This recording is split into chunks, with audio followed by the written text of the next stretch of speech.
हम लोग next JS के सीरीज़ में हैं और आज हम लोग एक बेसिक वेबसाइट चूज़ किया है, इवन किसी दूसरे का वेबसाइट नहीं, क्योंकि वीडियो में बनाएंगे तो कॉपीराइट का इशू हो जाता है। इसलिए मैंने चूज़ किया अपना ही वेबसाइट, ताकि इसमें कॉपीराइट स्ट्राइक हम ही मारेंगे, अगर मारेंगे तो हम अपने वीडियो पे तो नहीं मारेंगे। तो बेसिकली हम लोगों ने यहाँ पर बनाएंगे ऐसा वेबसाइट जो मेरा पहले से बना हुआ है, किसी और लैंग्वेज से बना हुआ है, बट इसको जावास्क्रिप्ट में उतारना है। यानी इसमें सीखना है ये कि पेजेस कैसे बनाते हैं, डायनेमिक यूआरएल कैसे तैयार करते हैं, कंपोनेंट कैसे बनाते हैं, ये जो कंटेंट्स दिख रहे हैं ये सारे कंटेंट कैसे अच्छे से अरेंज करते हैं, इसका क्या वेल स्ट्रक्चर होगा। तो प्रोजेक्ट को थोड़ा वाइड बनाने के लिए, थोड़ा सा समझने के लिए कि जो अब तक किया है वो सारा चीज़ कैसे काम करेगा, तो इसके लिए हम लोग यहाँ पर यूज़ करने वाले हैं ये पूरा कंसेप्ट, और पूरी डेटा के तौर पे हम सब कुछ चलाएंगे और सब कुछ दिखाएंगे आपको बनाते हुए। इसके लिए इंस्टॉलेशन का प्रोसेस लगा दिया मैंने। अगर आप तुम देखो तो ये हमसे पूछ रहा है कि टाइपस्क्रिप्ट चाहिए, तो जवाब नहीं, हाँ ये पीछे वाला पता होता है इसको कि हम क्या डाला था, तो बेसिकली उसको याद है, हम उसी के बिहाफ में उसको आगे बढ़ा दिया। अब हम लोगों को इस फोल्डर को VS कोड में ओपन कर लेना है। थोड़ी सी स्टडी की भी ज़रूरत होगी कि हाँ किसको कैसे करना है। देखो, तो मैं यहाँ पर आप लोग को ये बता दूँ कि ये बेसिकली मेरे पास फ़ोल्डर स्ट्रक्चर है और ये बनते जाएगा, आगे चीज़ें बनाएंगे हम लोग, कंप्लीट करेंगे। इसमें हम लोग अपना प्रोजेक्ट का ऑथेंटिकेशन भी यूज़ कर सकते हैं। यानी ये डेटा जो आप देख रहे हैं मेरे वेबसाइट पे आया हुआ है, ये भी API से आया हुआ है। तो अगर मैं यहाँ पर API एक्सेस करना चाहूँ तो कर सकता हूँ, क्योंकि गेट मेथड का मैंने सिक्योरिटी नहीं लगाया है, और यही डेटा सेम जो मेरे डेटाबेस में है वही डेटाबेस में से डेटा मेरे नेक्स्ट जेएस के एप्लीकेशन में भी दिख सकता है। लेकिन इसके लिए थोड़ा सा आपको समझना पड़ेगा क्या चीज़ होने वाला है। देखिए मैं यहाँ पर रिलोड कर देता हूँ ताकि जितना भी API हिट हुआ होगा वो सब दिखाए। तो देखो ये बहुत सारा API हिट हुआ है, इसमें से कैटेगरीज़ का API जो बेसिकली ये इमेजेस हैं, हाँ देखो ये सारे इमेजेस लोड हुए हैं। लेकिन ऊपर में जब जाओगे तो तुमको जहाँ पर कैटेगरीज़ दिख रहा है तो बेसिकली API आ रहा है और सारे कैटेगरी डेटा इसमें है, सारे के सारे। तो यही API को यूज़ कर लेंगे, क्योंकि ये मेरा API है तो सिक्योरिटी का कोई इशू नहीं है। दूसरा ये है कि हम लोग यहाँ पे कोर्सेज़ को भी यहाँ पे पूरा डेटा को यूज़ कर सकते हैं। कोर्सेज़ भी अवेलेबल है, और हॉल फ्रेम्स, जो कि हॉल फ्रेम्स होना चाहिए था, बट ठीक है, गलती हमेशा गूगल की से भी हुई थी, उसका नाम गूगल की वजह से गूगल पड़ गया, जिसको हम लोग सब एकदम सही नाम से बुलाते हैं। अब तो डिक्शनरी भी उसको गलत नहीं बताता है, ठीक है। तो ये बेसिकली डेटा भी मेरे पास एक API से आ रहा है, यानी JSON आ रहा है। ये सब कुछ इंटीग्रेट करना सीखेंगे अभी हम लोग। बने रहिए, बस इस प्रोजेक्ट को कंप्लीट करने में अपना काम शुरू करते हैं। सबसे पहले हमारा फ़ोल्डर जो है वो ऐप फ़ोल्डर है, और इंस्टॉलेशन चूँकि पूरा हुआ नहीं है तो अभी हम इसको रन नहीं कर सकते, बट हाँ फ़ोल्डर्स वगैरह तो बना ही सकते हैं। तो हम लोग ना यहाँ पे फ़ोल्डर बनाएंगे, जैसे हम लोग को इसका होम पेज का काम करना है, राइट। तो हम लोग ना इधर बाहर वाला पेज सबको छेड़छाड़ करने की जगह पे सीधा यहाँ बना देते हैं होम नाम का एक पेज। अगर मैंने छोटी ब्रैकेट में बनाया है, छोटी ब्रैकेट में होम लिखा है, तो ये बस एक ग्रुप बनना है, इसको बोलते हैं पेज का ग्रुप, या कहो राउट ग्रुप्स, URL का ग्रुप्स। ये पब्लिक को कहीं नहीं दिखता है। तो ये होम नाम का जो है ना, ये होम नाम का ग्रुप बन गया और कुछ नहीं है। इसके अंदर में हम लोग है ना एक फ़ोल्डर बना सकते हैं, या डायरेक्ट फाइल्स का ऑपरेशन कर सकते हैं। तो फोल्डर बनाने के बाद /ग्रुप वो एक्सेस होगा। हम अपना सारा कोड जितना भी पेज बनाएंगे ये सब यहाँ डालेंगे, ठीक है। और ये जो पेज.js है इसको डिलीट मार देंगे, मतलब यहाँ पे इसको इस्तेमाल नहीं करके इसके होम के अंदर डिलीट क्या मारना, आप इसके अंदर से खींच के अंदर डाल दीजिए, तो भी ये पॉसिबल है कि आप अंदर डाल दिएगा तो वो चला गया अंदर। इससे आपको आउटपुट दिखाने में कोई अंतर नहीं होगा, बस एक ग्रुप हुआ और कुछ नहीं। इससे कोई इम्पैक्ट नहीं पड़ेगा आपको प्रोजेक्ट पे, बस आपके इसके लिए कि मेरा ये इतना दूर का मेरा कोड है, तो इसके लिए मैंने कर दिया। तो ये यहाँ पे देखिए इंस्टॉलेशन का प्रोसेस कहाँ तक पहुँचा है। इंस्टॉलेशन हो ही रहा है, थोड़ा सा नेटवर्क भी थोड़ा स्लो लग रहा है, बट मैं अपना काम आगे बढ़ाता हूँ। यहाँ पे मुझे एक कंपोनेंट फोल्डर बनाना है जो मैं बाहर बना रहा हूँ, होम के बाहर। चाहो तो होम के अंदर भी बना सकते हो, इसका कोई इशू नहीं है। आपको कहाँ बनाना है ये आपके ऊपर डिपेंड करता है, ठीक है। तो ये मैंने कंपोनेंट नाम का फोल्डर बनाया होम के अंदर। मैं आपको एक बात बताता हूँ, एक बड़ा इंटरेस्टिंग सा एक्सटेंशन बताता हूँ, उसका नाम है नेक्स्ट नेव। ये आप अगर सर्च करते हैं तो आपको ये इंस्टॉल करना होगा एज एक्सटेंशन। मेरे पास पहले से इंस्टॉल है, मैं आपको दिखा देता हूँ, ये वाला nextnav.com, ये इंस्टॉल कर लीजिएगा। इसके बाद आपको क्या होगा, आपका जो प्रोजेक्ट है बेसिकली वो प्रोजेक्ट को इंस्टॉल करने के बाद उस कोने में नेक्स्ट नेव का एक लिंक आ जाएगा, जिसको क्लिक करने के बाद एक अलग से टैब खुलेगा जो कि इस तरह से दिखेगा। घबराइएगा मत इसको देखकर, आप बेसिकली इस पर क्लिक करके आपको किस फोल्डर का देखना है तो वो बता दीजिए। ऐप फोल्डर का देखना है, सबमिट कीजिए। देखिए ऐप के अंदर में आपने क्या बनाया वो बता देगा। आपने होम बनाया, होम के अंदर क्या बनाया, तो जो जिधर बना रहे हैं वो दिखा रहा है। एक और चीज़ दिखाएगा, वो नीचे सर्वर लिखा हुआ है, इसका मतलब वो कंपोनेंट जो है वो सर्वर कंपोनेंट है। सर्वर कंपोनेंट और क्लाइंट के बीच में जो अंतर है वो अभी हम लोग बाद में कर लेंगे। तो ये जैसे जैसे मैं फोल्डर बनाऊंगा यहाँ पे चेंजेस आते जाएगा। मैं आपको दिखाता हूँ, देखिए कंपोनेंट फोल्डर के अंदर में मैं यहाँ पे हेडर बनाने जा रहा हूँ, हेडर की पट्टी। तो इसके लिए एक फ़ाइल चाहिए अपने को, तो हम इसको लिखेंगे header.jsx, और इसमें RAFC लगा के इसको कंपोनेंट पूरा कर ही देते हैं, नहीं तो क्या होगा कंपोनेंट अधूरा रह जाएगा। देखिए कंपोनेंट को पूरा कर देते हैं हेडर। ये जो इंपोर्ट लाइन है मैंने बताया था इसकी ज़रूरत नेक्स्ट में नहीं है, रिएक्ट में थी इसलिए वो कोड में आ जाता है, लेकिन इसकी ज़रूरत नेक्स्ट में नहीं है, वो बाय डिफ़ॉल्ट रिएक्ट को इंपोर्ट करता है, आपको लिखने की ज़रूरत नहीं है। तो ये हेडर कंपोनेंट आपका बन गया है। अगर आप नेक्स्ट नेव को देखेंगे और एक बार रिफ्रेश कर देंगे यहाँ से, तो आपको पता चलेगा कि इसके अंदर भी एक कंपोनेंट जिसका नाम है हेडर। आप इसको क्लिक करके खोल के देख सकते हैं, आप आराम से इसका नाम चेंज कर सकते हैं। देखिए ये आपको दिखा रहा है हेडर कंपोनेंट। अगर जितनी बार ये वाला फाइल बनेगा, समझो उतना फाइल JSX में है। जैसे ऐप के पास ये 2 फाइल है, जैसे होम के पास ये एक page.js फाइल है, तो वो फाइल्स को क्या करेगा, स्ट्रक्चराइज कर सकता है। अब फोल्डर का ढांचा आपको कौन किसके अंदर जा रहा है बड़े अच्छे से दिखा देगा, जिसके बाद आप अपना वेब जो स्ट्रक्चर है वो आप अच्छे से देख सकते हैं, और गलती होगा तो उसको सुधार भी सकते हैं। तो ये है आपका हेडर कंपोनेंट जो मैंने अभी बनाया है।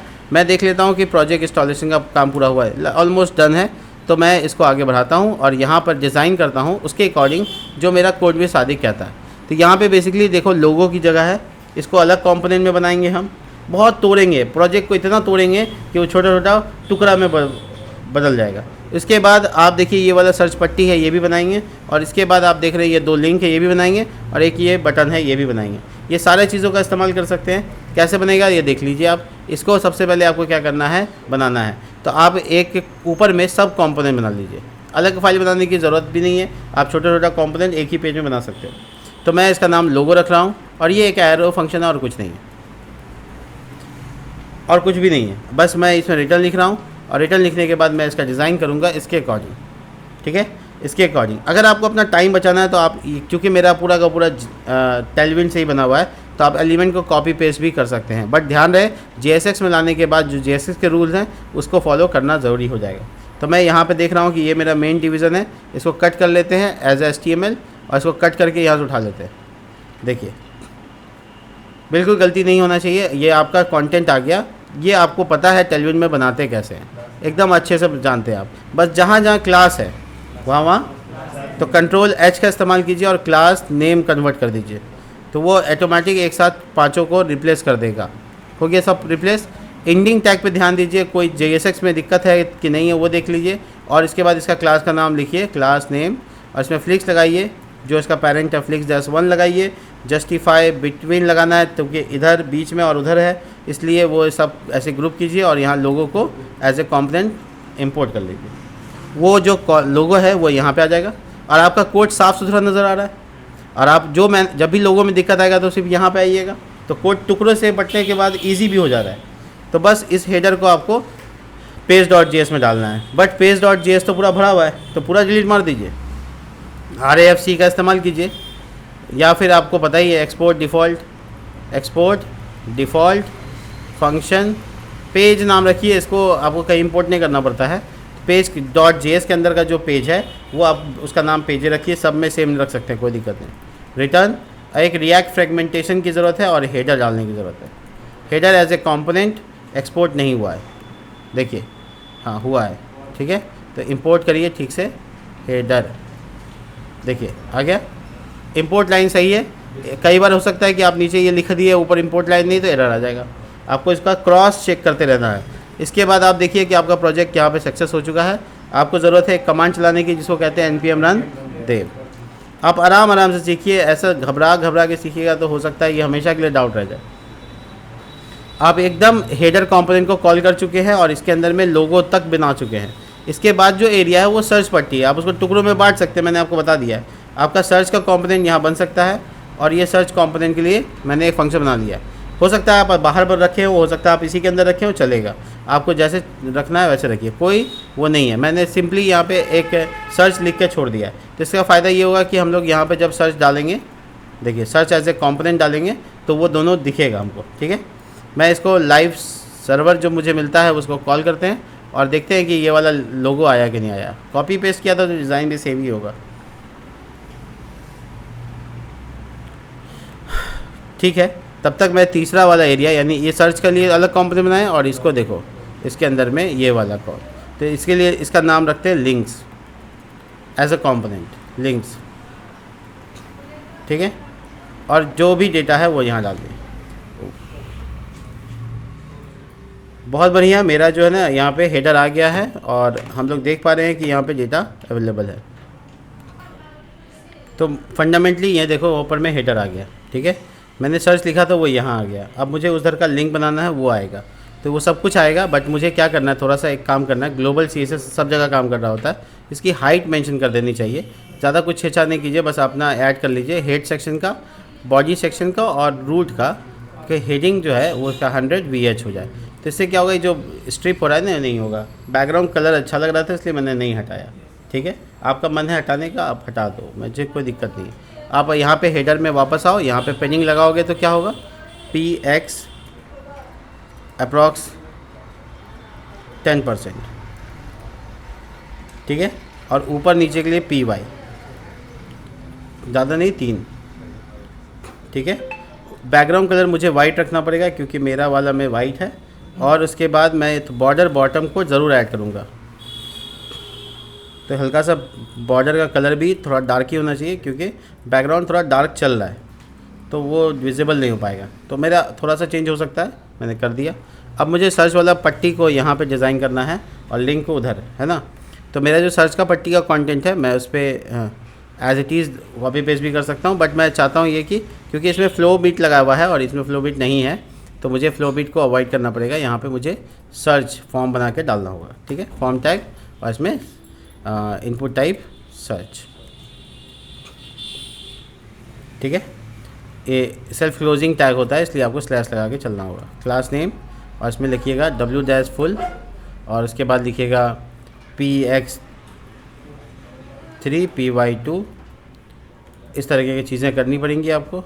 और आपका ये सर्च का पट्टी इधर गया यहाँ, तो ये बेसिकली यहाँ पे आएगा। इसकी हाइट अच्छी नहीं आ रही है। ठीक है, तो कोई बात नहीं है, इसमें थोड़ा बॉर्डर भी लगाओ ताकि ये दिखे कम से कम, एकदम भूत की तरह गायब हो गया है। ठीक है, देखो विजिबल हुआ थोड़ा सा, इसको बीच में लाते हैं और इसमें लिखते हैं इसके पैरेंट में यानी यहाँ आइटम सेंटर, ताकि ये जो स्ट्रेच हो रहा है वो ना हो, कम से कम हो गया। अब सर्च का पट्टी इधर इसलिए क्योंकि उधर कुछ नहीं है ना, तो जैसे लिंक्स लगाऊंगा तो आ जाएगा, हट जाएगा। तो मैं लिंक्स के लिए यहाँ पर एक रिटर्न लिखता हूँ, रिटर्न, और यहाँ पर एक डिव क्लास नेम फ्लिक्स। काम हो रहा है लेकिन अलग अलग हो रहा है ना, टुकड़ों में हो रहा है, तो वही काम कर रहे हैं हम, उतना ही जितना पहले करते थे। कॉलम्स का लिख दिए, गैप बस हो गया, और ये डिव क्लोज हो गया।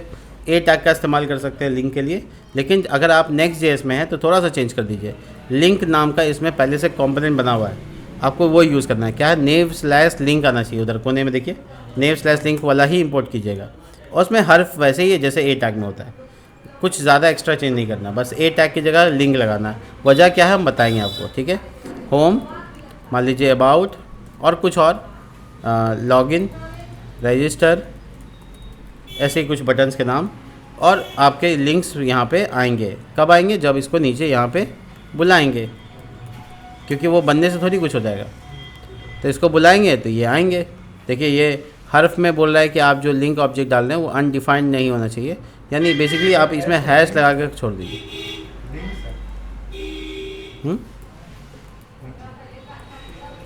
ओह सॉरी, लिंक्स कंपोनेंट का नाम क्या है, लिंक्स। लिंक और लिंक के बीच में हो गया कन्फ्यूजन, और कहीं पे एल रह गया। नहीं इंपोर्ट में क्या, कुछ नहीं, देखो अब बीच में आ गया सर्च पट्टी।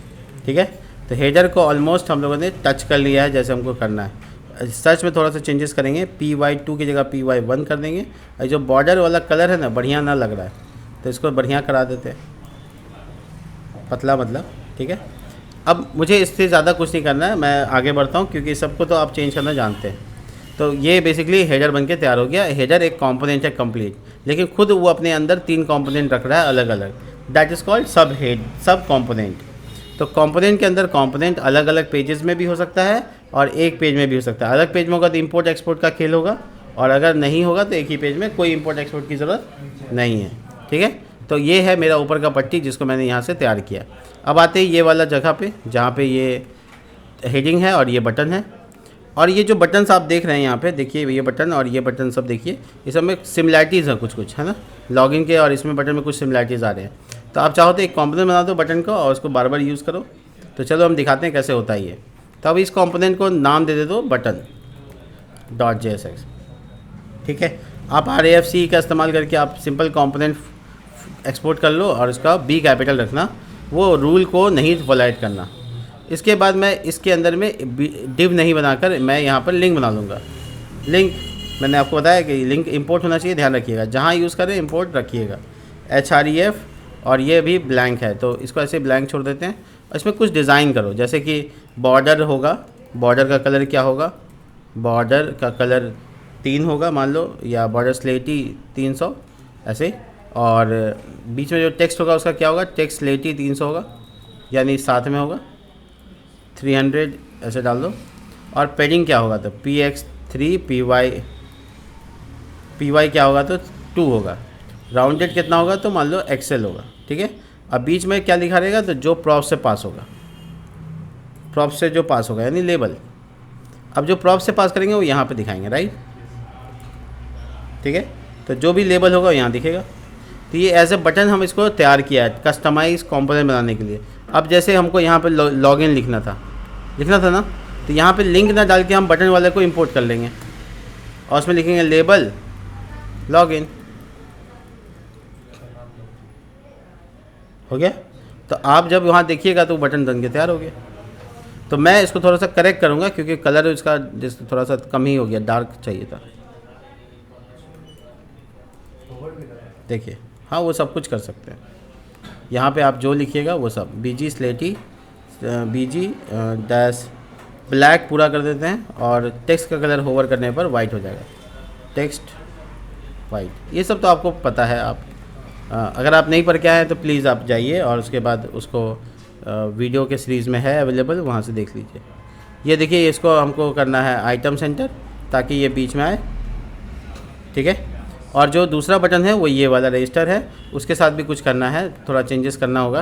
कंडिशनलाइज मतलब कहने का मतलब कंडिशनलाइज करना पड़ेगा, तो वो भी हम करेंगे। बट अभी हम फिलहाल आपको दिखाते हैं। बटन एक बार बना लिया, एक कॉम्पोनेंट बना लिया तो कहाँ कहाँ इस्तेमाल हो सकता है।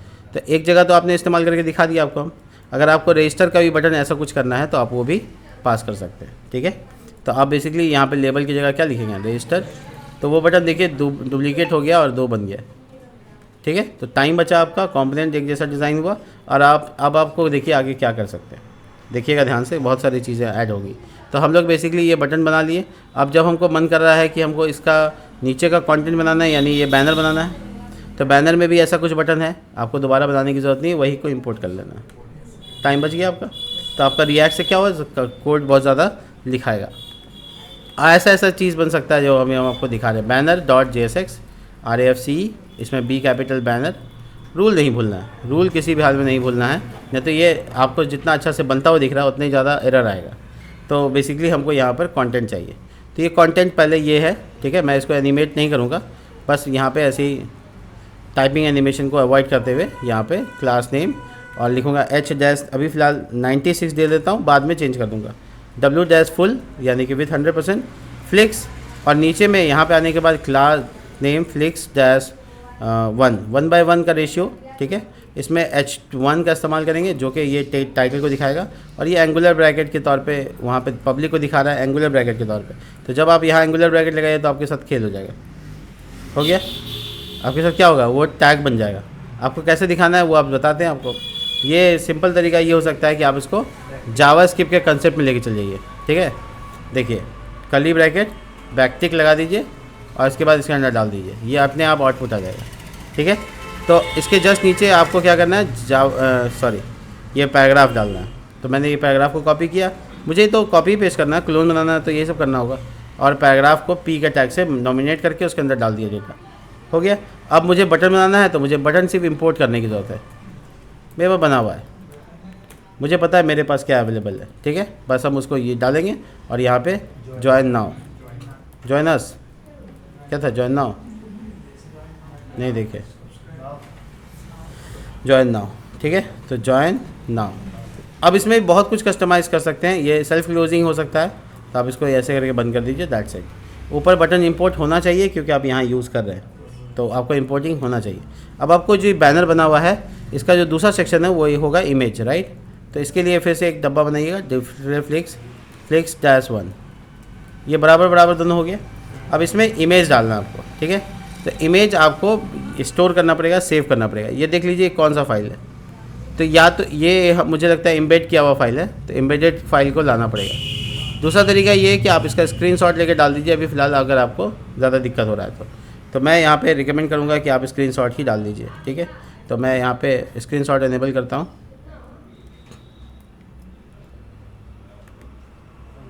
एक मिनट,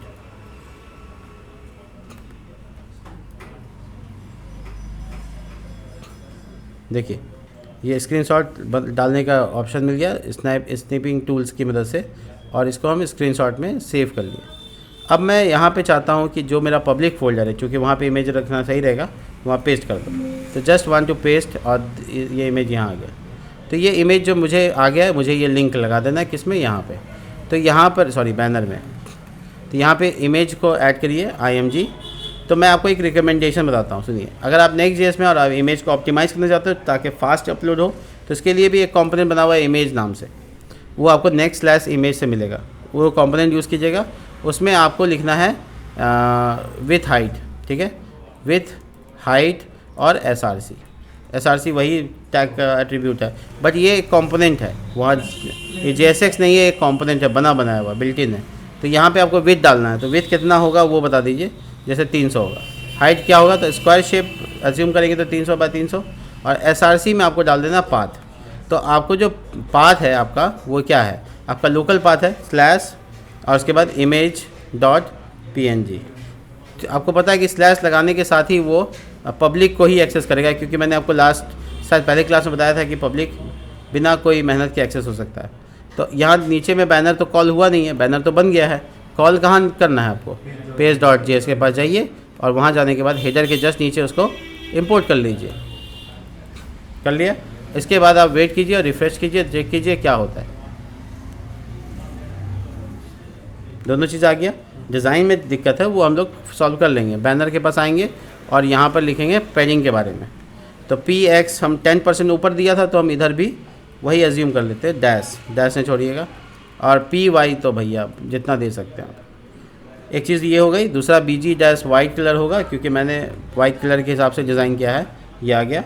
अब इसके बाद जो इसका H-96 दिख रहा है आपको, इसको बड़ी ब्रैकेट करके 500 पिक्सल तो चिपका ही दो, ठीक है। इसकी चौड़ाई 500 ज़्यादा हो गया, 400 नीचे दिखिएगा आपको पट्टी आएगा, देखिए यहाँ तक है, दिख रहा है नीचे, हाँ, ग्रे और वाइट के बीच का कॉम्बिनेशन। अब ये आपको जो अलाइनमेंट है इसका वो है आइटम सेंटर लगाना है, ताकि वो बीच में हो जाए, अलाइनमेंट सेंटर हो जाए। और ये बटन देखिए आपको डिज़ाइन नहीं करना पड़ा, पहले से डिज़ाइन था तो आपने यूज़ किया सिर्फ। अब आपको ये वाला आपको जो लेवल है इसमें फ्लिक्स लगाना है, फ्लिक्स डैश कॉल लगाना है और थोड़ा गैप डाल देना है, ताकि तीनों चीज़ आपस में अलग अलग हो जाए। और ये बटन चौड़ा हो गया, इसके लिए घबराना नहीं है।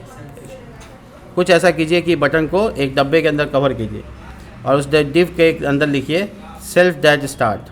ये उसका सेल्फ अलाइनमेंट हो गया, ऐसे ही वो अपना डब्बा छोटा कर लेगा। देखिए छोटा कर लिया, तो ये बन गया आपका। अब ऊपर का जो हेडिंग है वो काफ़ी अच्छा दिखना चाहिए, तो उसके लिए आपके पास एक क्लास नेम और टेक्स्ट डैश लिखिए 3XL, font dash semi bold और स्लेटी, बाकी आपको पता है स्लेटी। एक एक चीज़ जो मैं पहले पढ़ा रहा था आपको, जैसे HTML, CSS या Tailwind, वो सब आज के लिए पढ़ा रहा था। ये फाइनल वर्क है जिसके बाद आपको अपने कंपनी में काम करना है। तो बेसिकली ये यहाँ पर आपका बन के तैयार हो गया। इसमें जो प्रैक्टिकल लिखा हुआ है वो ऑरेंज कलर का था, तो वो मुझे प्रैक्टिकल को एक छोटे से कोड में डाल देना है, ये ध्यान रखना। तो डाल देंगे हम। देखो पहले हम इसको बाहर कर देते हैं, इससे तुमको कोई झमेला नहीं है ना, तो इसको तो हम बाहर भी कर सकते हैं। झमेला तो इसमें है, तो हम स्पैन के अंदर इसको कवर करते हैं।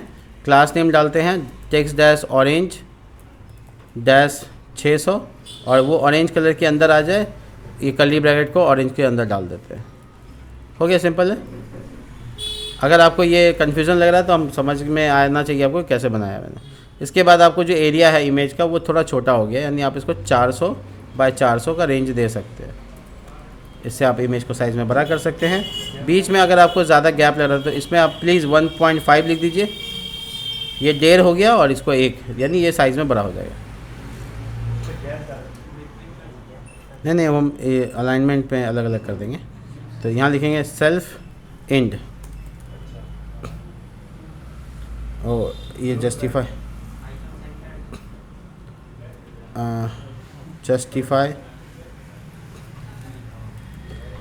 इंड, फ्लेक्स नहीं डाला हुआ है देखो। तो तुम इसका साइज़ को आप बड़ा कर सकते हो आराम से और कंप्लीट कर सकते हैं। तो इसका 1.5 देने का अब कोई मतलब नहीं है। अब ये इधर आ जाएगा, ठीक है। नोटिस कर रहे हो तुम कि यहाँ पे अब इमेज लगभग वैसा ही दिख रहा है जैसा वेबसाइट पे है। मैंने अभी साइज़ ऑफ इमेज छोटा ही है मेरा, तो इसको 500 दे देते हैं, धीरे धीरे बढ़ाते हैं, ठीक है। 550 ग्रेस में देते हैं, ठीक है। ये आपके ऊपर पड़ता है कि आप इसको कैसे देते हो। देखो ये हाइट 400 तो पड़ेगा, 500 का इमेज है, 400 हाइट कैसे हो सकता है, तो इसको 600 दे दो, हो गया, पहुँच गए। 600 नहीं तो 550 में तो बात फाइनल कर ही सकते हैं, ठीक है, हो गया। तो ये इमेज बैनर का जो सेक्शन है वो बन के तैयार हो गया। अब आते हैं यहाँ अबाउट के ऊपर। तो ये अबाउट का सेक्शन है, इसको अलग तरीके से कॉम्पोनेंट बना सकते हैं, और ये अचीवमेंट का सेक्शन इसको अलग बना सकते हैं। तो क्यों ना दोनों को अलग अलग बना दिया जाए। तो मैं सबसे पहले यहाँ पर एक चीज़ नोटिस कर रहा हूँ कि जो हेडिंग है इसका डिज़ाइन ये यहाँ और यहाँ सेम है, तो क्यों ना एक कॉम्पोनेंट बना दिया जाए इसके लिए। तो इसको नाम देते हैं कॉम्पोनेंट में, इसको नाम रखते हैं बॉर्डर हेडिंग। बॉर्डर इधर है ना बगल में, इसलिए JSX RAFC, और इसमें हम लोग बॉर्डर। अब ये देखिए, ये बेसिकली आपका क्या है, एक डिव है, ध्यान से देखिएगा। तो इसमें क्लास लगा हुआ है और बॉर्डर -L यानी लेफ़्ट साइड में थोड़ा बोल्ड है, इसलिए 4 भी लगाना पड़ेगा। उसके बाद उसका कलर क्या है, तो ऑरेंज है, और इसको ऑरेंज कलर का डार्कनेस लेवल पे लेके जाइए। उसके बाद आप यहाँ पे इसके अंदर में 2 चीज़ें करेंगे, वही है कि एक दूसरे के नीचे होगा, तो इसलिए आप यहाँ पर लगाएंगे आप फ्लिक्स और फ्लिक्स डैश कॉल, ताकि एक दूसरे के नीचे आ जाए। अब इसमें लगाइएगा H2 जिसमें आपका हेडिंग आएगा। तो 2 पैरामीटर प्रॉप्स पास करवा देंगे प्रॉप्स की मदद से। एक का नाम होगा टाइटल और दूसरे का नाम होगा सब टाइटल।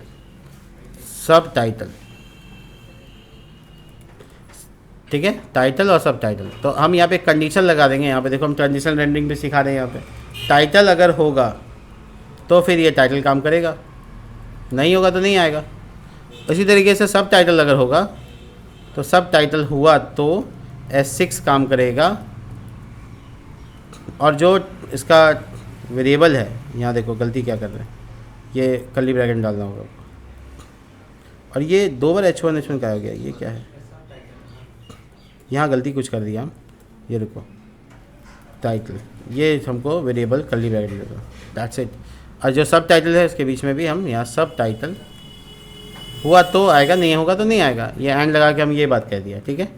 तो ये टाइटल को तो हम डिज़ाइन कर लिया। अब हमको जहाँ इसको इस्तेमाल करना है वो पेज होगा अबाउट का कंपोनेंट बनाना पड़ेगा, about.js है ना, about section.js। आपको नाम में आपका काम है, इतना ज़रूर लिखना कि डिस्क्रिप्टिव लगे, इतना ज़रूर लिखना है कि आपको समझ में आए। अबाउट सेक्शन समझ में आ रहा है कि हाँ कुछ है। तो अबाउट सेक्शन में आप अगर नोटिस करेंगे तो ये जो डिज़ाइन है इसमें आप देखेंगे पहले हेडिंग ही है, इसमें बॉर्डर बॉटम भी है, वो मैंने वहाँ छोड़ दिया गलती से। तो मैं वहाँ वापस जाऊँगा, कहाँ, हेडर में, जो सॉरी क्या नाम था, बॉर्डर हेडर। तो बॉर्डर हेडिंग में जाएंगे और यहाँ लिखेंगे बॉर्डर बॉटम -B। तो वो बॉर्डर बॉटम को बना देगा, ये जो नीचे वाला है। इसका टाइटल क्या है, अबाउट। अब इस कंपोनेंट को देखो हम कैसे यूज़ कर रहे हैं, कितना आसान हो सकता है इतना कॉम्प्लेक्स चीज़। मैं यहाँ लिख रहा हूँ बॉर्डर हेडिंग, और उसमें टाइटल डाल रहा हूँ डबल कोट्स में, ये डाल दें, हो गया, इंपोर्ट हुआ है। अब ये अबाउट का सेक्शन को हम लोग यहाँ कॉल करेंगे, नहीं तो नहीं दिखेगा बैनर के नीचे अबाउट सेक्शन। लेकिन ध्यान रहे अबाउट सेक्शन पैडिंग लेगा, तो हम एक डिव बना लेते हैं, क्लास नेम बना देते हैं, और PX10 दे देते हैं। अब पैडिंग Y थोड़ा सा दे देते हैं 10 के आसपास, लगेगा कि हाँ यहाँ पे बन सकता है। तो अब हम ये अबाउट सेक्शन को यहाँ बुला लेंगे, अबाउट सेक्शन बुला लिया। हमको कुछ एक्स्ट्रा नहीं करना, देखो क्या हो रहा है। दिमाग में यही रखा है, बनाते हैं, अगर कामयाब हुआ तो ठीक है। देखो बट बॉटम का जो कलर है वो अलग होगा और उसका कलर अलग होगा। तो हम वापस जाते हैं हेडिंग में और यहाँ पे थोड़ा सा बॉर्डर बी जो लिखा है इसका यहाँ पे ये मसला होगा कि बॉर्डर डैश एल डैश उसका कलर, तो इससे सिर्फ लाइट साइड का कलर वो आया, वो नीचे ग्रे ही आया। तो थोड़ा पेडिंग की ज़रूरत पड़ेगी, ऐसे तो चिपक जाएगा, गड़बड़ हो जाएगा। तो यहाँ P-PY-3 तो थोड़ा चौड़ीकरण होना चाहिए। अब PX का मसला जो है वो 2 से सॉल्व कर लेना, ज़्यादा नहीं। हाँ बढ़िया। तो ये जो है ना जगह जो मेरा कंप्लीट हो गया, ठीक है। अब जो अबाउट एक्शन का सेक्शन है वो उसका कलर बैकग्राउंड में वाइट कर देते हैं ताकि वो पीछे का ग्रे उस पर हावी ना हो जाए, ठीक है। तो आप नोटिस कर सकते हैं कि वो जो हेडर हम बनाने की कोशिश कर रहे थे वो ऐसे ही बना जैसे बनाना चाह रहे थे। अब मैं एक ही बॉर्डर हेडर का सेक्शन को कैसे कैसे यूज़ कर लेता हूँ वो देखिए आप। अबाउट एक्शन के सेक्शन में ऐसा नहीं कि हेडर है, उसके नीचे पैराग्राफ भी है। तो पैराग्राफ को कॉपी कर लेते हैं और उसको लेते आते हैं। देखो ये एक पैराग्राफ हुआ, ये दूसरा और ये तीसरा, तो आपको टोटल 3 पैराग्राफ का सामना करना पड़ेगा। तो ये पैराग्राफ को पहले यहाँ डाल दीजिए, एक पैराग्राफ हो गया। फिर पी लिखिए और दूसरा पैराग्राफ का डेटा कंटेंट कॉपी कर लीजिए, ये है आपका दूसरा जो पैराग्राफ। दूसरा पैराग्राफ को भी डाल दीजिए और उसके बाद इसको एंड कर दीजिए और तीसरा पैराग्राफ और तीसरा पैराग्राफ में जो कंटेंट है वो यहाँ से कॉपी कीजिए और उसके बाद यहाँ पे आइए, ठीक है। अब आपको तीनों पैराग्राफ का क्लास लगभग सेम रखना है, राइट। तो हम टेलविन तीनों में समान करेंगे, इसलिए तीनों जगह कर्सर रख लिया। टेक्स्ट डैश एक्सेस यानी एक्स्ट्रा स्मॉल, साइज़ में छोटा चाहिए। आप नोटिस कर रहे हैं कि ये छोटा टेक्स्ट सही लगेगा। टेक्स्ट डैश कोई बात नहीं, स्लेटी डैश 600 और थोड़ा मार्जिन बॉटम 3 रखेंगे। देखो आपस में अलग हो गया। और जो बैकग्राउंड में ग्रे कलर आ रहा है ना वाहियात लग रहा है, तो हम लोग को ना ग्रे वाला मामला के बाद है ना हमको लगता है इसको सुहा करना पड़ेगा, भूल गए हम, ये छोड़ो इसको भी हटा देते हैं। अब तो ठीक हो गया। ऊपर से थोड़ा टॉप से भी देखिएगा तो थोड़ा मार्जिन की ज़रूरत पड़ती है, तो हम लोग ये बात हेडिंग में लिख सकते हैं क्योंकि हर जगह ज़रूरत पड़ेगा मार्जिन बॉटम 3। तो यहाँ लिखेंगे तो ये अलग हो जाएगा, बन गया ये पैराग्राफ। अब आपको दूसरा सेक्शन देखिए क्या है, आवर अचीवमेंट, और इसमें सब टाइटल भी है, इसलिए मैंने पहले इसे सब टाइटल डाल के रखा है। तो यही चीज़ को बनाना है दोबारा। ये अबाउट का सेक्शन तो बन के तैयार हो गया, वेल डिज़ाइन लग रहा है। अब हम लोग आगे बढ़ते हैं और हम लोग को ये थोड़ा लाइन में देखो दूरी है यहाँ, और मेरा लाइन चिपका सा लग रहा है, ऐसा लग रहा है थोड़ा सा कोरोना का टाइम है, थोड़ा दूर रखना चाहिए। तो इसके लिए हम यूज़ करेंगे अबाउट सेक्शन के मेन सेक्शन के पास जाएंगे, यानी ये पैराग्राफ को, सारे पैराग्राफ को एक डिब में डाल देंगे, ठीक है। और एक डिब में डालने के बाद, या फिर मैं तीनों पैराग्राफ में लिख सकता हूँ, चलो हटाओ, एक्स्ट्रा कुछ नहीं करना है। इसकी लाइन की दूरी को बोलते हैं ट्रेसिंग, हाँ वाइड। ट्रैकिंग शायद कैरेक्टर वाइज होता है, हाँ वो याद करने की कोशिश करें हम। लीडिंग करने से, ट्रैकिंग से वर्ड स्पेस होता है, लीडिंग लूज, हाँ ठीक है। देखो दोनों के बीच का स्पेस जो ज़्यादा हो गया और देखने में अच्छा लग रहा है। अगर आपको एक्सेस समझ में नहीं आ रहा है, एक्स्ट्रा स्मॉल, तो आप ऐसे कर सकते हैं। तो थोड़ा टेक्स्ट में साइज में ये नहीं ज़्यादा हो गया, इससे तो मम्मी मारेगी, ठीक है। तो बाकी ये कंप्लीट हो गया। इसके बाद हमको क्या करना है, इसके नीचे मेरे पास एक और सेक्शन बनाना है, उसका नाम आवर अचीवमेंट है, इसलिए मैंने कंपोनेंट का नाम भी चूज़ वही किया है। मेरा एक्स्ट्रा जितना कुछ खुला हुआ है यहाँ पे, इसको बंद करने की ज़रूरत है। और एक और कंपोनेंट जिसका नाम होगा अचीवमेंट .js, ठीक है। और RAFC फिर से कंपोनेंट, देखिए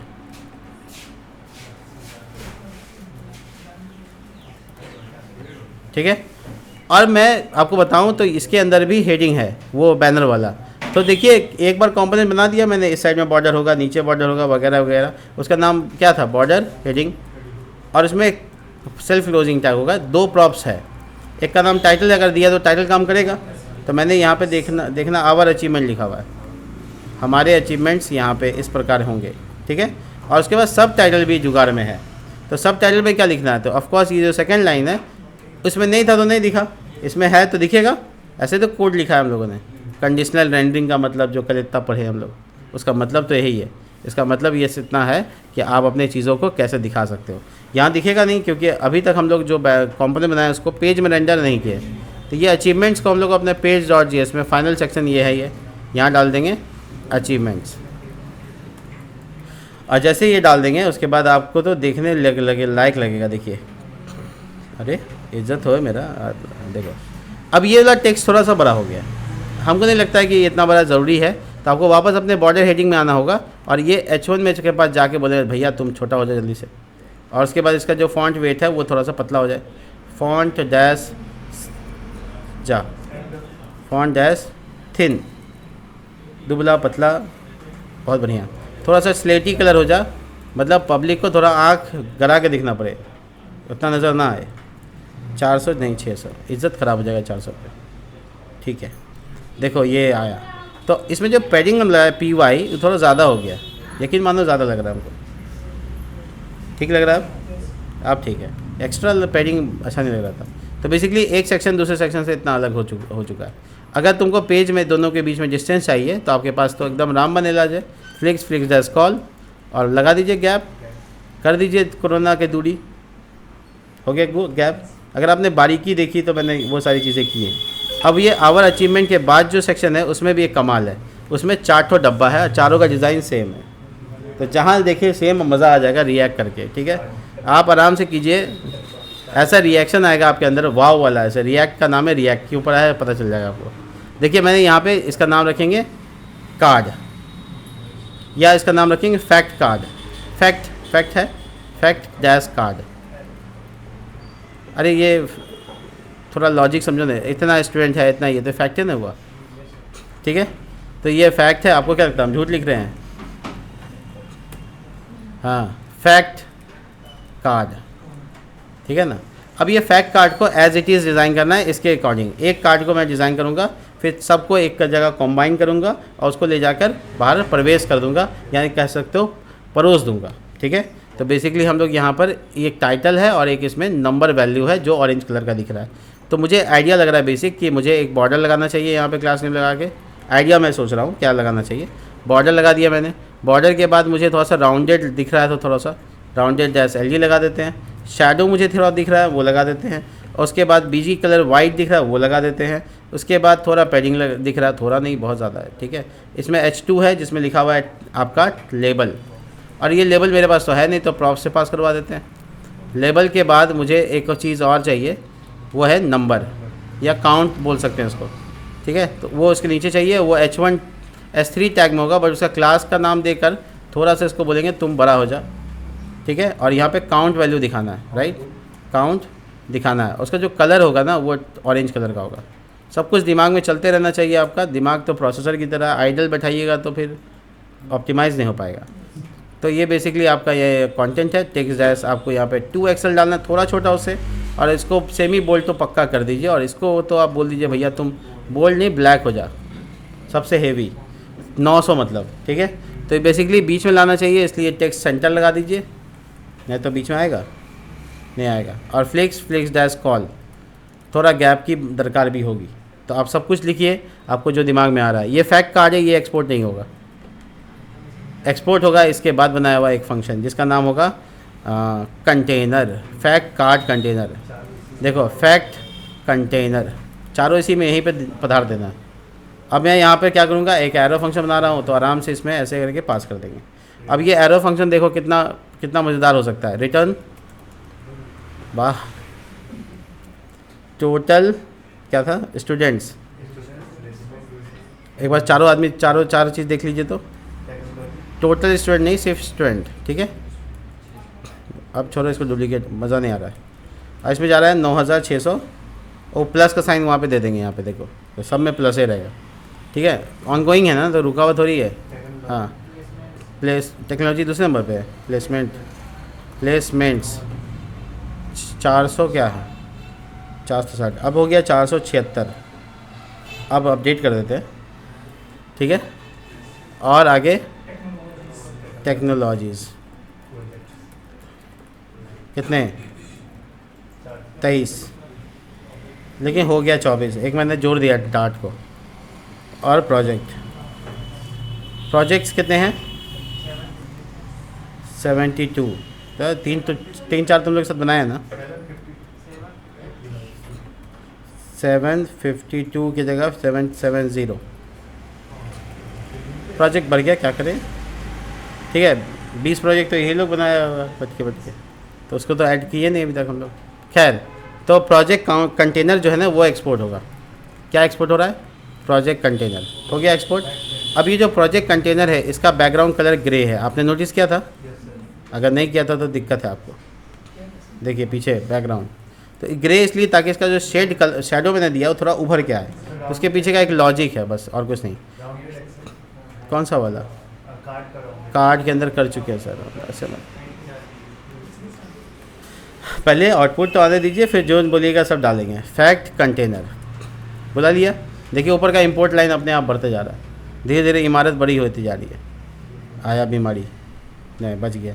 देखो ये सब आपस में साइज़ में बड़ा नहीं है, बैच बीच में आ गया, कोई बात नहीं। फ्लेक्स 1 का दरकार है और कुछ नहीं। तो मैं जब ये फ्लैग कंटेनर में जाना चाहता हूँ, मुझे पेज का नहीं पता कहाँ है, कंट्रोल बटन प्रेस करके इस पर क्लिक करूँगा तो वहाँ पहुँच जाऊँगा। वाह, टाइम ट्रैवल। ठीक है, अब मैं जो कार्ड है उसमें लिखूँगा सिर्फ एक बात, फ्लिक्स-1 आपस में बराबर बराबर, मतलब समझ रहे हैं ना आप। देखिए इसमें पैडिंग की दरकार है, किसमें पैडिंग? इसमें।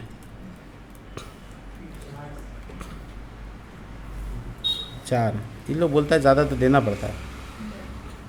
देखो अगर तुमको लगता है नहीं ये यहाँ से सटा हुआ था तो वो px हम 10 लगाया उसकी वजह से, तुमको थोड़ा कम कर देना चाहिए। यहाँ पे जो पेजेस में टेक्स्ट 10 लगाया, किस वजह से, क्या क्या क्या इम्पैक्ट पड़ रहा है वो सब आपको देखना ज़रूरी है।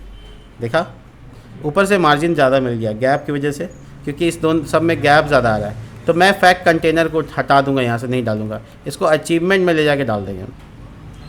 देखिए कहाँ डाल रहा हूँ? अचीवमेंट में, आफ्टर दिस हेडलाइन। तो ये एक दोनों एक साथ एक काम कर गया, समझ में आया बात को? अभी दोनों एक जगह मिला तब गया, तो अब ये एक ही एलिमेंट कहलाएगा, तो बीच में जो गैप्स आ रहे थे वो ख़त्म हो गए।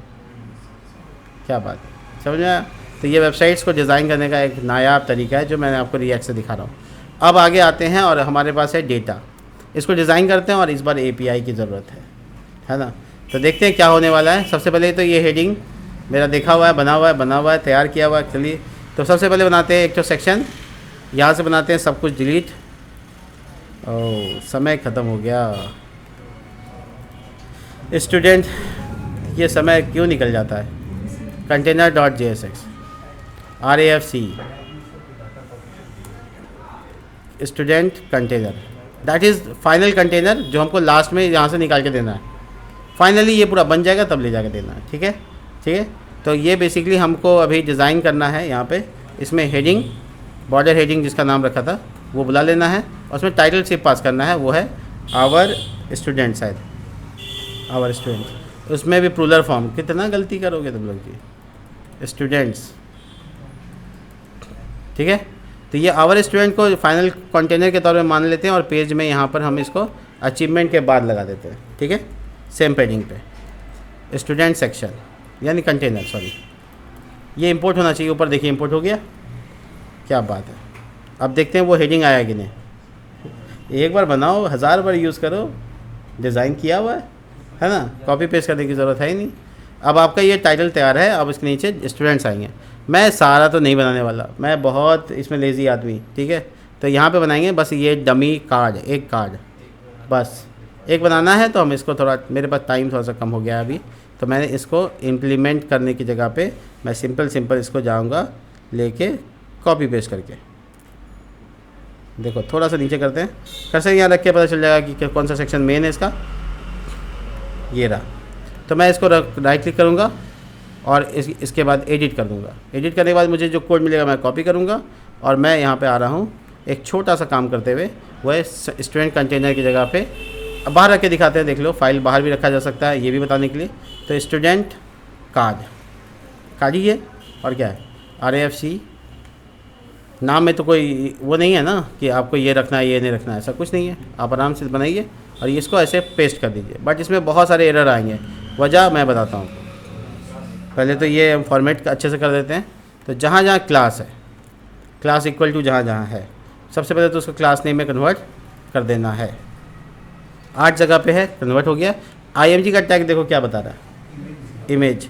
तो इसमें प्रॉब्लम क्या होता है कि इसमें सेल्फ क्लोजिंग नहीं है बस। और यहाँ देखो टेक्स्ट लेफ्ट 2 बार लिखा गया है, तो इसलिए ये पीला रंग का अंडरलाइन आ रहा है। ये एरर नहीं है, बस अंडरलाइन है। ठीक है, तो आपके पास डोमिनेंट करना पड़ेगा इसमें डेटा, जैसे कि आपको इमेज पास करना होगा, यहाँ से कार्ड से नाम पास करना पड़ेगा, उसके बाद पोस्ट पास करना पड़ेगा, किस पोस्ट पे जॉब कर रहा है, और उसके बाद आपको कंपनी का नाम पास करना होगा, किस कंपनी में जॉब कर रहा है। तो ये सारे डेटा को डायनेमिक कर दिया। इमेज यहाँ पे आएगा, तो मैं यहाँ पे URL की जगह पे कर्ली ब्रैकेट डाल के यहाँ पे इमेज लिख दूँगा। इमेज SRC को पूरा कर देगा। यहाँ पे नाम दिखाना है तो यहाँ पे नाम आएगा, और यहाँ पे पोस्ट आएगा, किस तरह का जॉब कर रहा है वो पोस्ट वेरिएबल में है। और यहाँ पर @ लगा रहने देते हैं क्योंकि वो कंपनी को बताएंगे, तो कंपनी, ठीक है। डिज़ाइन मेरा एज इट इज़ है, डिज़ाइन तैयार है। मुझे ये कार्ड की ज़रूरत यहाँ पे पड़ेगी, तो मुझे ये कार्ड की ज़रूरत पड़ेगी। बहुत ध्यान से देखना, बहुत आखिरी चीज़ है, बहुत इंपॉर्टेंट है। मुझे यहाँ पे कार्ड की ज़रूरत पड़ रही है और मुझे यहाँ पर ये डेटा मुझे API से चाहिए। मेरा API इसमें है, मुझे पता है, मैं आपको दे रहा हूँ API, आप यूज़ कर लेना। क्या करना होगा आपको, राइट क्लिक करना होगा, इंस्पेक्ट, और आपको बेसिकली मैं पाथ बता देता हूँ कि कैसे एक्सेस करना है इसको। तो मैं इसको रिफ़्रेश करूँगा और यहाँ पे मुझे एक नेटवर्क की लिस्ट मिल जाएगी कि क्या क्या API चला है। तो उसका पाथ मुझे याद नहीं है, इसलिए मैं देख रहा हूँ। हालांकि मुझे लगता है API/ करके था। इसमें देखिएगा यहाँ पे हॉल फ्रेम्स है, हॉल फ्रेम्स देखो ये, और इसका हेडर जो है वो ये है। मतलब आपको बेसिकली वेबसाइट बता देते हैं पाथ क्या है इसका डायरेक्ट। तो ये codebasesadik.com/API/hall frame, फ्रेम या फ्रेम, फ्रेम, अच्छा सर, फ्रेम नहीं, F कैपिटल। देखो ये URL आपको लगाना है, ये URL आपका API URL है। जैसे मैंने आपको जावास्क्रिप्ट में फेच करना सिखाया था, वही चीज़ यहाँ पे करना है आपको। आपका ये सब डेटा आ जाएगा, आपको लूप चला देना है, आपका टाइम बच जाएगा, और आपका सारा स्टूडेंट, मेरा जितना स्टूडेंट है जो मेरे डेटाबेस में एक्चुअली आपको दिखेगा आपके प्रोजेक्ट पे। तो आपको क्या करना है, ये वाला URL याद रखना है, ठीक है। इसको आप कॉपी ही कर लीजिए, मान लीजिए, इसको आप इधर उधर नहीं कीजिएगा। आइए यहाँ पर, और यहाँ पर क्योंकि ये सर्वर कंपोनेंट है, मैंने कहा था इस लाइन की ज़रूरत नहीं है, तो हटा दीजिए। अपने सर्वर कंपोनेंट को सबसे पहले इसमें असिंक्रोनस लगा देना आपको। इसका मतलब होता है प्रॉमिस बना रहे हैं इसका, तो ये असिंक्रोनस कर देना है। और नीचे एक वेरिएबल बनाना है स्टूडेंट लिस्ट, अवेट लगाकर आप फेच फंक्शन चलाइएगा। मैंने लगाया था, वही चीज़ कर रहा हूँ मैं। अवेट लगा के फंक्शन लगा के उसको स्ट्रिंग में डाल दीजिएगा, किसको, URL को। और उसके बाद आपको थोड़ा नीचे आना है और उसके बाद उसको JSON में कन्वर्ट कर देना है। फिर से अवेट लगाने की ज़रूरत नहीं है शायद। उसके बाद कंसोल करके देख लेते हैं कि आ रहा है कि नहीं आ रहा है। console.log स्टूडेंट लिस्ट, अगर ये कंसोल में आ रहा होगा तो मैं लूप चला दूँगा। तो मैं स्टूडेंट कंटेनर तो बना चुका हूँ वहाँ पे, मतलब कोड पे रन करा चुका हूँ। बस पेज रिफ्रेश करूँगा, कंसोल को चेक करूँगा, तो कंसोल के पास आऊँगा और यहाँ पर एक बार रिफ्रेश करवाऊँगा, देखूँगा कि क्या होता है। रिफ्रेश, देखिए यहाँ पे पूरा एरे फॉर्म में डेटा आ रहा है क्या, इस पेज में है कंटेनर, यहाँ तो है, ये मैंने यहाँ यूज़ किया है, हाँ किया तो है। अच्छा सॉरी, सर्वर साइड कंपोनेंट है, तो ये ब्राउज़र पे नहीं दिखेगा, ये कंसोल आपको VS कोड के कंसोल में दिखेगा। माय बैड, देखिए नीचे डेटा आ रहा है, तो पूरा एरे आ गया। यानी कि आपके पास ये पूरा एक एरे की तरह है, कुछ और नहीं है, क्या है, एरे है। आप क्या कीजिएगा, इसको लूप के तौर पे चलाइएगा, बट उसके लिए आपको एक ग्रिड बनाना पड़ेगा, क्योंकि आपने देखा डिज़ाइन में 4 ग्रिड है। तो ग्रिड -calls-4 और थोड़ा गैप दे दीजिएगा जो कि 5 के आसपास होगा, थोड़ी पैडिंग भी दे दीजिएगा जो 5 के आसपास होगा। इसके अंदर आपको कर्ली ब्रैकेट शुरू करना है जो कि लूप है, और आपको student list as a array treat करना है। तो डॉट मैप लगा सकते हैं, जो कल मैंने आपको बताया था, और उसमें 2 पैरामीटर आपको बताया था कि एक सिंगल स्टूडेंट के लिए, सॉरी स्टूडेंट, और दूसरे पैरामीटर पे आप इंडेक्स या आई लिख दीजिए, कोई दिक्कत नहीं है। इसके बाद आपका एरो फंक्शन, और ये यहाँ पर कर्ली ब्रैकेट या छोटी ब्रैकेट करेंगे तो इम्प्लिसिट रिटर्न हो जाएगा। तो हम यहाँ पे स्टूडेंट कार्ड जो मैंने बनाया है वो मैं कॉल करूँगा, और उसमें क्या क्या पास करना है वो देख लेते हैं। तो वहाँ पे नाम पास करना था, इमेज पास करना था, सब मैं ब्लैंक छोड़ देता हूँ। उसके बाद पोस्ट पास करना है, और उसके बाद कंपनी का नाम पास करना है। अगर ये पास कर दिया तो डेटा वहाँ रेंडर होगा, ठीक है। और ये जो की है ये यहाँ पे पहले ही नंबर पे डाल दो, ताकि मुझे आई वाला डेटा चला जाए कम से कम। स्टूडेंट के पास डेटा लाने के लिए देखो ये ऑब्जेक्ट है, तो ये स्टूडेंट नाम का है, तो स्टूडेंट डॉट नेम। अगर पोजीशन की बात करें तो स्टूडेंट डॉट पोजीशन इसमें डाल देंगे, स्टूडेंट डॉट पोजीशन। ये API से आने वाला प्रॉपर्टी का नाम है जो मैं यहाँ से देखकर लिख रहा हूँ। इंडस्ट्री कंपनी की जगह पे लिखा जा सकता है, तो मैं कंपनी की जगह पे यहाँ पे लिखता हूँ, यहाँ पे लिखूँगा स्टूडेंट डॉट इंडस्ट्री। अगर ज़्यादा हो जाए तो आप एंटर मार के इसको ऐसे अरेंज कर सकते हैं, जिसकी वजह से आपको कोई एरर का सामना नहीं करना पड़ेगा, यकीन जानिए। और इसके बाद आप कंपनी का यहाँ पे डेटा डाल सकते हैं। इसके बाद आपका जो इमेज है वो आपका फीचर इमेज है एक्चुअली, ठीक है।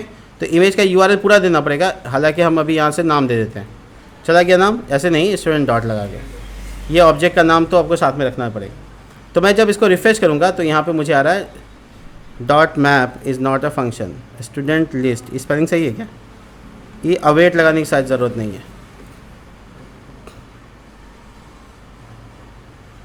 Dot map is a function map, ये ऊपर वाला में अवेट ना लगा के नीचे वाला में अवेट लगा के कंप्लीट हो जाएगा। बट ये मुझे इशू क्यों क्रिएट कर रहा है? अच्छा एक बार देख लेते हैं, जो डेटा फाइनल शुरू हुआ जहाँ से,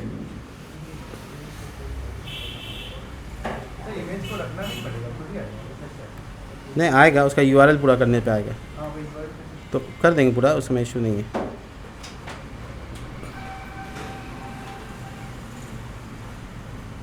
अच्छा ये जेसन में अगर हटा दें हम तब,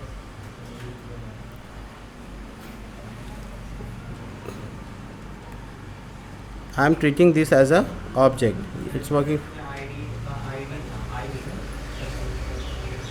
हाँ हाँ, आई जो है वो इंडेक्स नंबर, उसमें कोई दिक्कत नहीं। ये नाम सेम है ना? हाँ सेम है, तो what's going wrong?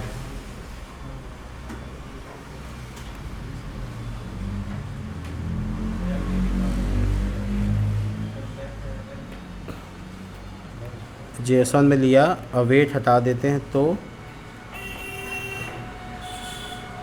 Still working. एक बार फिर से मैं इसको कंसोल करता हूँ, रुको, कंसोल डॉट लॉग, इस बार टाइप ऑफ जानने की कोशिश करते हैं,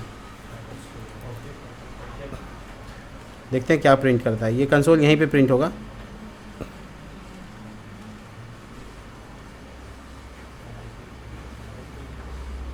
ऑब्जेक्ट, ठीक है ये ऑब्जेक्ट है, बट ये एरे ऑफ ऑब्जेक्ट होना चाहिए ना।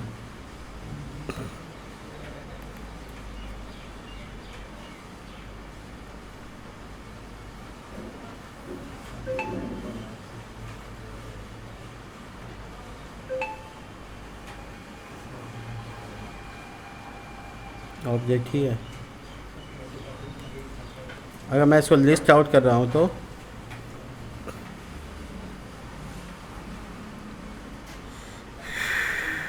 ये अनडिफाइंड हो रहा है, अवेट लगा दो तो ये डिफाइन हो जाएगा।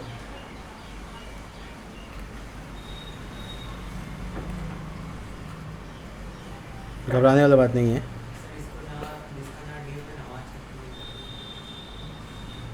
एक मिनट बस,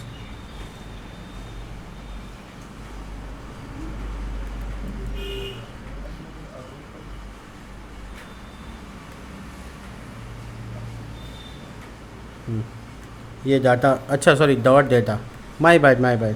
एक्चुअल में मेरे पास जो डेटा आ रहा है, मैंने ये ध्यान नहीं दिया, और ये डेटा आ रहा है ना एक प्रॉपर्टी के अंदर आ रहा है, इसका नाम डाटा है, तो स्टूडेंट डॉट डेटा ऐसे करके आएगा। ठीक है, तो मेरी गलती क्या हुई, तो student list dot data dot map ऐसे होगा, डेटा के अंदर सब कुछ है। तो गलती से मेरे है ना ध्यान नहीं गया, और मैंने एपीआई चेक नहीं किया, यहाँ पे मुझे डाटा दिख गया।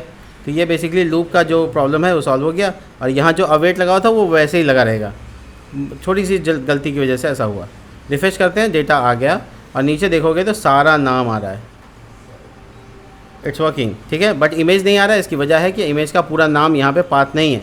एक्चुअल में पूरा पाथ पता लगाना है आपको, तो मेरे वेबसाइट पे ही आकर आपको इमेज यहाँ से उठाना पड़ेगा, क्योंकि इमेज तो किसी फोल्डर में रखा हुआ है, ऑनलाइन इमेज की ज़रूरत होगी। तो इसको लिंक उठाओ, और देखो इसमें नाम छोड़कर, यानी इधर का डेटा छोड़कर इधर का डेटा उठा लो एज ए URL, और अपने स्टूडेंट कार्ड में जाओ, और इमेज के आगे, इस जगह के आगे तुम, एक तो तरीका है कि बैकटिक लगा दो, और इसको डॉलर में कवर कर लो ताकि ये वेरिएबल वर्किंग में रहे, और इसके आगे यानी इधर ये लगा दो codevisadik.com/image, और इमेज का नाम पूरा हो गया।